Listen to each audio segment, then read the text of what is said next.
Now, to introduce our guest speaker today, Coach Willie Jeffries.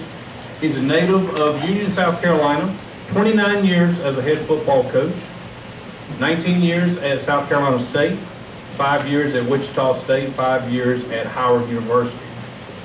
The first African-American coach in Division 1A history. Member of the College Football Hall of Fame in 2010. Received the Order of the Palmetto, which is the highest civilian honor in South Carolina, in 1988. He coached Hall of Famers Donnie Shell and Harry Carson. I read an interesting fact about him. He's the only coach to ever coach against Eddie Robinson and Bear Bryant. He passed along some information to us that he has just been named head coach one more time. He is going to lead. He and Coach Danny Ford are going to coach in the South Carolina College All-Star Bowl, which will start in 2013, which will feature all-stars that are college football players from South Carolina, or either they have played high school in South Carolina and they play college somewhere else. But he and Danny Ford are going to lead those two teams at North Greenville University in the spring of 2013. Also, I've noticed that he is listed as the most renowned coach in the state of South Carolina, and I would agree with that. Give him a big hand, Coach Willie Jeffries.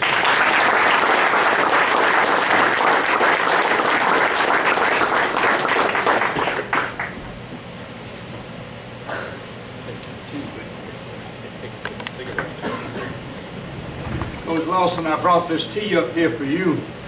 Yeah, and I left my flag in the car, my yellow, for delay of the game. But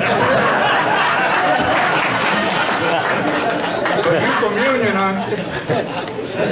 Yeah, he's from Union. We vaccinate everybody with a phonograph needle. That's why Coach talks a little bit long.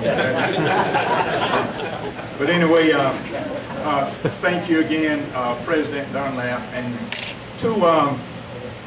first, let me illustrate to all of you how a coach's greeting or salutation can change based on his previous season record. If I were coming off 11-0 or 10-1 or 9-2, to illustrate how we do get the big head as coaches. I asked my wife coming up here, I said, how many great coaches you think will be there? She said, one less than what you might think. But anyway, she got me on that. But anyway, to illustrate how we get the big head, I would get on our great president of the Lawrence County Touchdown Club. I would say, as I was sitting there listening to Mr. Dunlap tell you about all of the things I've accomplished in such a short period of time, and as I listened to him allude to all of those accolades of grandeur personified by the voice you now are auditioning, I certainly get the feeling you all are privileged to have me here today. But after my last 2 seasons, it'll be a privilege for me to get invited anywhere. Now let me do what I'm supposed to do. Coach Lawson, I'm going to cut it down. My speech, I'm going to make it shorter because make it resemble what Elizabeth Taylor told each of her 8 husbands. I won't keep you long. Find out who can get the money on the overs. Yeah, let me know too. But anyway, it's a pleasure to be here, and to all of the Lawrence County Touchdown Club members, to all of you, and most of all to our honored athletes here today. We're here because of you guys, and our coaches, and our ladies and gentlemen. There are 4 distinct reasons I really consider it a pleasure to be here. First of all, I consider it a pleasure to be at a place where they honor athletes and support the game of football. Number 2, I'm so happy to be here that I'm not a visitor. I'm from Union. Get out on Highway 7, go up there and turn on 72, you'll see my mule that I left over in Union, and I'm from Whitmire, Coach. You didn't tell them. I'm glad you didn't tell them I wasn't from Union. I'm from Union County, so I'm not a visitor. Number 3, to see friends. Great day, they're all over here. And I'll get to my college teammate later.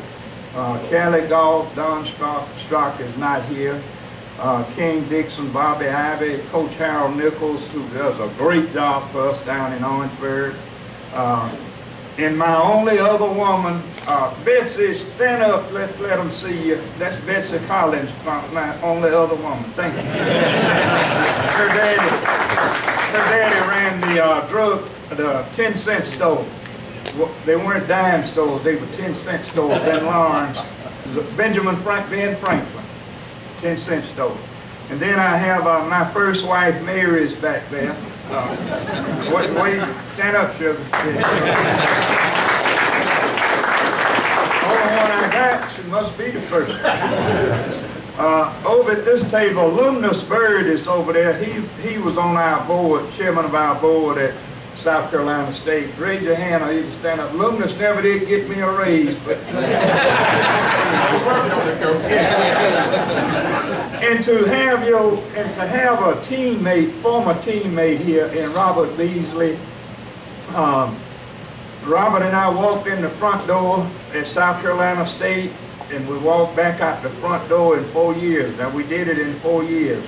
And Robert, it's good to see you, and I have something else to say about you. And his brother, Willie Beasley, Julius, he wouldn't go to South Carolina State. He went to North Carolina A&T because he could read, write, draw, and trace. But anyway, and I know I miss somebody, but King Dixon was the fastest running back ever been through Lawrence. King, you know, you're not that much older than I, but we used to slip under the fence because we all weren't going to the same game back in them days. Excuse the expression, but the coach at Union High, they were the Yellow Jackets. He put the defensive end out on the numbers so King Dixon couldn't get around him. And King got around him anyhow. He was the fastest guy ever, and what a great gentleman. But he was King was born on third base. They owned the Coca-Cola company or something, so he never had it too hard. He was born on third base. Thought he hit a triple, but he didn't. Now let me get to what I'm gonna do here. I was not the first choice. Kelly Goff, my friend from a long time ago, Coach Ivy, called me and said, Willie, do you believe in freedom of speech? I said, sure I do. He said, well, come and make one then. So I made it. I was not the first choice. First, I wanted a great orator, one trained in speaking, would deliver an eloquent address, inspire the athletes, but he couldn't make it. So they came back and said, let's get a great intellect, one with high academic aptitude, speaking those $20 words. He couldn't make it either, so they came back and said, let's get a famous guy. A month ago, they got a letter from Tiger Woods and also Michael Jordan. They called him. They couldn't make it either. So rather than give up, they said, let's just get a good-looking speaker. You all can say it, ladies, he couldn't make it either. So my job is to speak, your job is to listen, and if you all get through listening, before I get through speaking, you're not allowed to take a nap, because that was great. That was the greatest food. That cow never walked up a hill that you got that beef. It was so tender. Also, I was late. I used to copy off of Robert Beasley's paper in school. But the way the teacher caught us one day, Robert Beasley wrote for number 10, I don't know, and I wrote, I don't eat.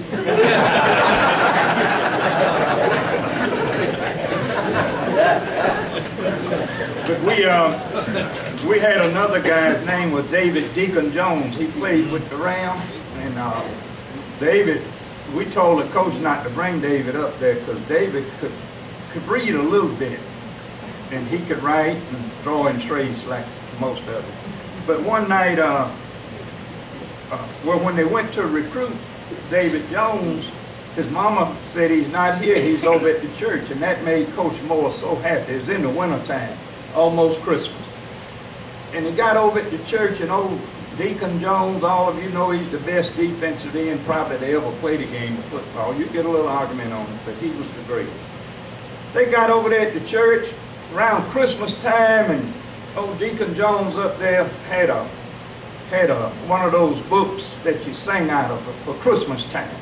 And I mean, he was singing, Leon, Leon, his mama said, turn that book round, boy, that's no L. He reading it back. Well, I know all you. But anyway, to close out all of that, they had a sale in Lawrence on dictionaries. Coach Pugh told me to pick up 100 dictionaries. Had a good sale. I saved 50% on them. And I got the dictionaries out in the back of the car. And the reason for the dictionary is one of his big tackles took one of the semi-beautiful cheerleaders down behind the funeral home. I said semi-beautiful, y'all know that. And declared his intentions for the night. So the reason I bought the dictionary is he didn't know that this young lady, elementary, middle school, high school, and South Carolina State, she had never made a B in her life, straight A's. Julius Beasley never made a B either, but he made below C's and D's. But this young lady, straight A's, 4.0 perfect, all of her life. So I bought the dictionaries for Coach because the young lady told him in response to what he had asked for, she said, I'm afraid that my awareness of your proclivity for the esoteric aspects of sexual behavior precludes you from any such erotic confrontation. He scratched his head, he said, I don't get it. She said, that's what I just told you. Some of y'all didn't get it.